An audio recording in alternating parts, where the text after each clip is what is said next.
బాబాయ్ నమస్తే, ఏం చేస్తుంటారు? నమస్తే. నేను వ్యవసాయం చేశాను. వ్యవసాయం చేసి ఇప్పుడు ఖాళీగా ఉంటున్నాను. సరే, కూటమి ప్రభుత్వం అధికారంలోకి వచ్చింది, 20 నెలలు గడిచిపోయింది. ఇప్పుడు ఎలా ఉందంటారు పరిపాలన అనేది? ఒక రకంగా అయితే 100కు 75% మాత్రం బాగానే ఉంది. అది పరిస్థితి. 75%. అది అది అంటే ఏ విషయంలో బాగుందంటారు, ఏ విషయంలో బాగాలేదంటారు?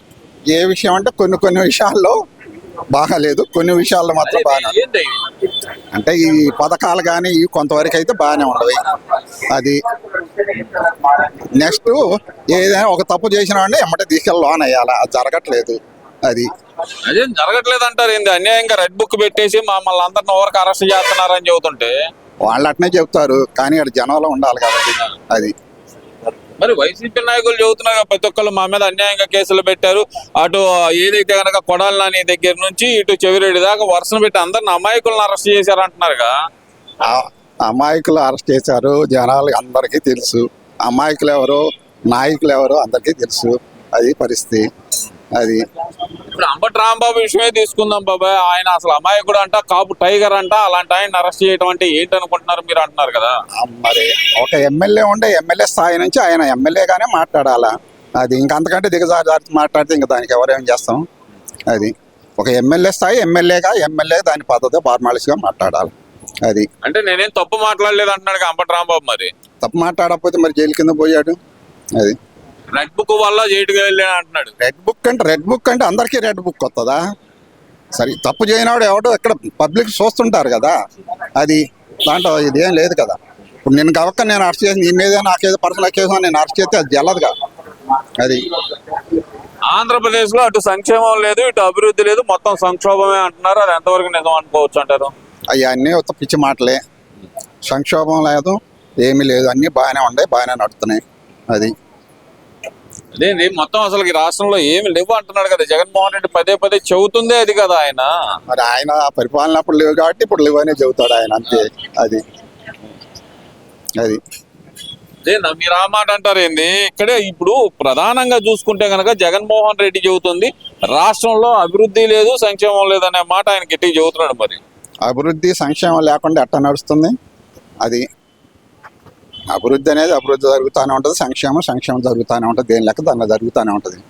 అది ఇప్పుడు ఏం జరగట్లేదు. రాష్ట్రంలో ప్రజలందరూ తిరగబడేటట్టు ఉన్నారు, ప్రజలందరిలో వ్యతిరేకత వచ్చింది. అదే కానీ వస్తుంది, నేను ఎక్కడికి వెళ్ళినా అంటున్నాడు కదా. ఇక అవన్నీ మనం లోతుకు బాగకూడదు. అది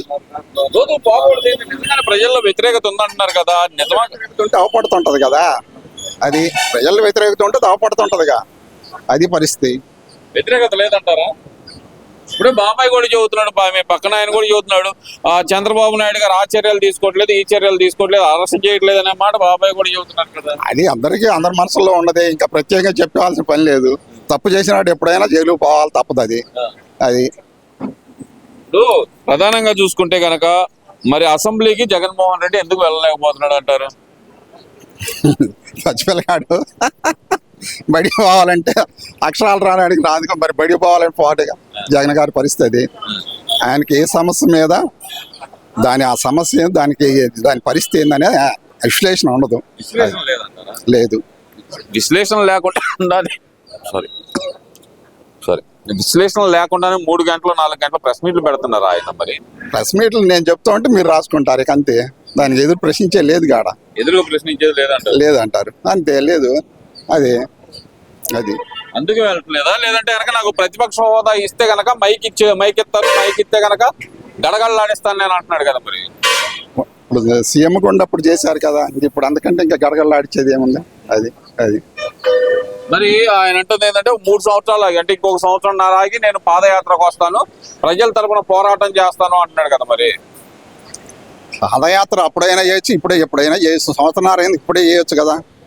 ప్రజల సమస్యలు ఉంటే నీ మీద వస్తారుగా, నువ్వు వస్తే నీ అనుమాలు వస్తారుగా. అది అది మరి ఆయన అంటుంది అదే, ప్రజలందరూ ఇబ్బందుల్లో ఉన్నారు, ప్రజల తరపున మాట్లాడదామంటే మైక్ ఇవ్వట్లేదు నాకు అసెంబ్లీలో అనే మాట ఆయన గట్టిగా చెప్తున్నాడు కదా. మరి ఆయనకి ఆ హోదా ఉంటేనే ఇస్తారు. హోదా లేని ఇప్పుడు నేను విమానం ఎక్కాలంటే ఎక్కిస్తారా? ఎక్కరగా, ఎక్కిరుగా. నేను విమానం ఎక్కిపోదా అనుకుంటా, ఎక్కడానికి లేదుగా, ఎక్కడానికి లేదుగా. ఎవరి దాన్ని బట్టి దానికి ఆ హోదా ఇస్తా ఉంటారు. అది మరి 2029 అధికారం మాదే, మేము వస్తే కనుక 2.0 పరిపాలన చూపిస్తాను, మామూలుగా ఉండదు, అది ఎంత రప్ప రప్ప అనే అంటున్నాడు కదా మరి.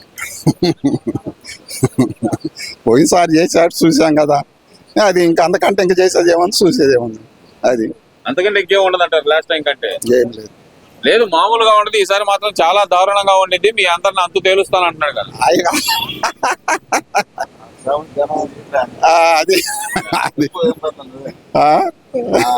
అవకాశానికి ఎవరు ఏమని అంటారు? అది